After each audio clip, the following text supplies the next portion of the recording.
नमस्कार दोस्तों, आप सभी का एक बार फिर से बहुत बहुत स्वागत है आपके अपने YouTube चैनल HRI न्यूज पर। इस समय की दोस्तों सभी बड़ी खबरें सामने निकल के आ रही हैं। शुरुआत करेंगे इस वक्त की बड़ी खबर से। सुप्रीम कोर्ट के पूर्व जज मार्कंडेय काटजू ने कहा कि विरोध दबाने के लिए मुसलमानों को बनाया जा रहा है बलि का बकरा। क्या कुछ है पूरा मामला, आगे जानेंगे। तो वहीं दोस्तों सिंधिया के करीबी नेता का बड़ा दावा, कहा मैं कांग्रेस में लौट आया हूं, जल्द ही महाराज भी आने वाले हैं, क्योंकि बीजेपी में घुटन महसूस कर रहे हैं सिंधिया। तो वहीं दोस्तों आप लोगों को बताएंगे, पत्रकार दीपक चौरसिया सुप्रीम कोर्ट के वकील और केंद्रीय मंत्री के सलाहकार हथनी की मौत को सांप्रदायिक रंग देने पर चौतरफा घिरे, डिलीट करना पड़ा ट्वीट। इसी प्रकार की सभी बड़ी खबरें आगे विस्तार से इसी वीडियो में जानेंगे। लेकिन उससे पहले दोस्तों अगर आप लोग भी जबरदस्त तरीके से हिंदू मुस्लिम एकता का समर्थन करते हैं तो अभी इस वीडियो को लाइक करके अपना समर्थन जरूर दर्ज करवाइए और चैनल को फ्री में सब्सक्राइब करके घंटी दबाइए, जिससे कि आगे आने वाली वीडियोस के लेटेस्ट नोटिफिकेशन आप तक सबसे पहले पहुंचे। तो आइए दोस्तों आज की सभी बड़ी खबरें जान लेते हैं।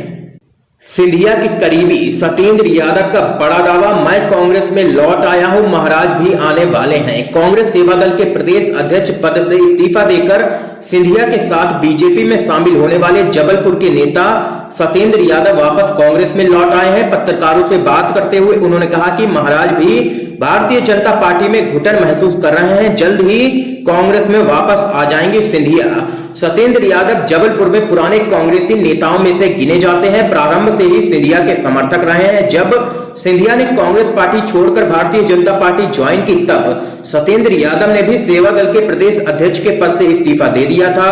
प्रदेश कांग्रेस कमेटी में पत्रकारों से बात करते हुए सत्येंद्र यादव ने कहा है कि मैं कांग्रेस पार्टी में वापस आ गया हूं। सिंधिया भारतीय जनता पार्टी में घुटन महसूस कर रहे हैं। इन दिनों वह किसी से भी मुलाकात नहीं कर रहे हैं, जल्द ही वह अपनी कांग्रेस में वापस आ जाएंगे। ये यहाँ पर सिंधिया के करीबी सत्येंद्र यादव ने किया है बड़ा दावा। तो वहीं दोस्तों एक और बड़ी खबर आप लोगों को बताते चलें। सुप्रीम कोर्ट के पूर्व जज मार्कंडेय काटजू ने कहा कि विरोध दबाने के लिए मुसलमानों को बनाया जा रहा है बलि का बकरा। हथनी की मौत को भी दे दिया गया सांप्रदायिक रूप। आप लोगों को बताते चलें, केरल में एक गर्भवती हथनी की मौत हो गई और इसके तुरंत बाद कुछ राजनेता इस मुद्दे को सांप्रदायिक रूप देने की कोशिश में कूद पड़े। जिस तरह कुछ लोगों ने तबलीगी जमात को दोषी ठहराते हुए कोरोना महामारी को सांप्रदायिक रूप देने की कोशिश की थी। चूंकि दक्षिण भारत में अक्सर हिंदू मंदिरों में हाथियों का इस्तेमाल किया जाता है, इसलिए उन्हें मारना मुसलमानों के हिंदू विरोधी कृत्य के रूप में चित्रित किया जा रहा है। पूर्व केंद्रीय मंत्री और बीजेपी की सांसद मेनका गांधी ने कई टीवी साक्षात्कारों में अप्रत्यक्ष रूप से मुसलमानों को दोषी ठहराया। उन्होंने कथित रूप से कहा कि मल्लपुरम, जो केरल में एकमात्र मुस्लिम बहुमत वाला जिला है, अपनी आपराधिक गतिविधियों विशेष रूप से जानवरों के प्रति के लिए जाना जाता है। उन्होंने कहा कि केरल में हर हफ्ते एक हाथी की पिटाई के कारण मौत हो जाती है, जिसके बाद उनके इस बयान पर FIR भी दर्ज की है केरल पुलिस ने। लेकिन यहाँ पर सच्चाई क्या है? सबसे पहले घटना पल्लक्कड़ जिले में हुई, ना कि मल्लपुरम में। दूसरी, यह इसलिए हुआ क्योंकि जंगली सुअर अक्सर कृषि फसलों को नष्ट कर देते हैं, इसलिए इन पटाखों का उपयोग केरल के कुछ हिस्सों में किसानों द्वारा ऐसे जंगली सुअरों को मारने के लिए किया जाता है। हाथी स्पष्ट रूप से गलती से मारा गया था, जानबूझकर नहीं। ये खबर के अनुसार सामने निकल के आई है बात। इसके बावजूद कुछ लोग इस प्रकरण को सांप्रदायिक मोड़ देने की कोशिश लगातार कर रहे हैं। ऐसा करने का कारण स्पष्ट है। भारतीय अर्थव्यवस्था गहरी मंदी में है। कई उद्योगों ने या तो उत्पादन बंद कर दिया है या उत्पादन में भारी कटौती की है, जिससे बेरोजगारी रिकॉर्ड स्तर पर दर्ज की गई है। कोरोना लॉकडाउन ने अर्थव्यवस्था को और भी गर्त में ढकेल दिया है और केंद्र सरकार को इस बारे में कोई भी जानकारी नहीं है कि आगे अब क्या करना है। इससे बड़े पैमाने पर सार्वजनिक विरोध और प्रदर्शनों का होना स्वाभाविक है और इनसे निपटने के लिए जैसा कि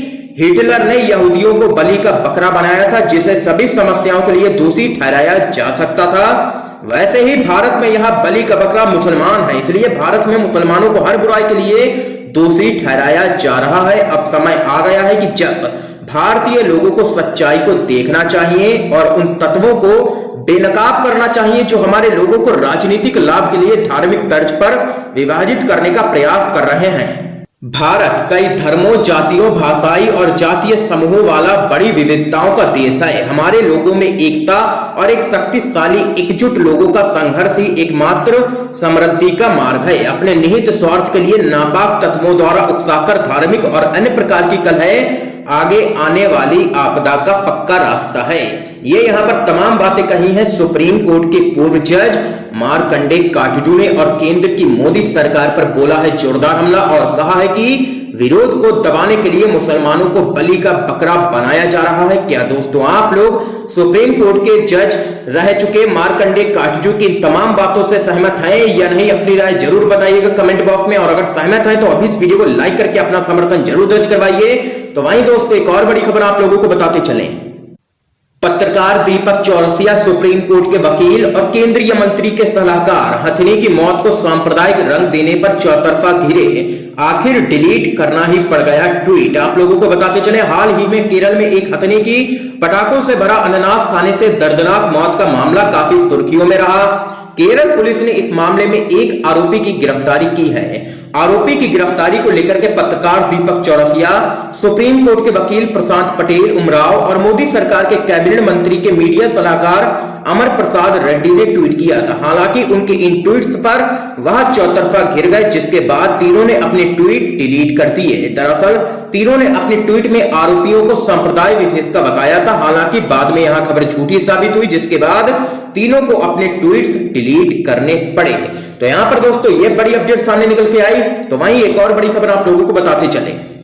देश भर में बढ़ता ही जा रहा है कोरोना वायरस का कहर। कोरोना वायरस के बढ़ते मामलों के बीच स्पेन को पीछे छोड़ते हुए इस वायरस से सबसे ज्यादा प्रभावित देशों की सूची में भारत दुनिया के 5वें स्थान पर पहुंच गया है। भारत में कुल संक्रमितों की संख्या बढ़कर के 2,41,000 से भी ज्यादा हो चुकी है और मौत का आंकड़ा भी लगातार बढ़ता ही जा रहा है। मौत का आंकड़ा 6,500 को भी पार कर चुका है।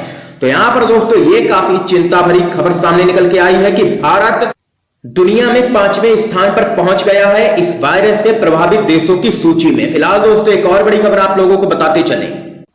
कर्नाटक में कोविड केयर घोटाला, सरकार पर फंड्स के गलत इस्तेमाल का बड़ा आरोप। आप लोगों को बताते चले राज्य में कोविड केयर से जुड़ी खरीद में बड़े घोटाले का आरोप लग रहा है। बीजेपी सरकार पर कांग्रेस के एच.के. पाटिल की अगुवाई में विधानमंडल की लोक लेखा समिति अस्पतालों की निरीक्षण करने और टेस्टिंग किट और वेंटिलेटर सहित उपकरणों की गुणवत्ता की पुष्टि करके मामले की जांच शुरू करना चाहती है। दरअसल दोस्तों आप लोगों को बताते चलें आरोप है बीजेपी सरकार पर कि स्वास्थ्य विभाग ने N95 मास्क के 147 रुपए चुकाए, जबकि चिकित्सा शिक्षा विभाग ने उन्हें 295 रुपए में खरीदा है। इसी तरह मल्टी पैरामीटर मॉनिटर जो एक विभाग के लिए 1.67 लाख रुपए में खरीदे गए, स्वास्थ्य विभाग की रसीद में 5.37 लाख रुपए की लागत बताई गई है।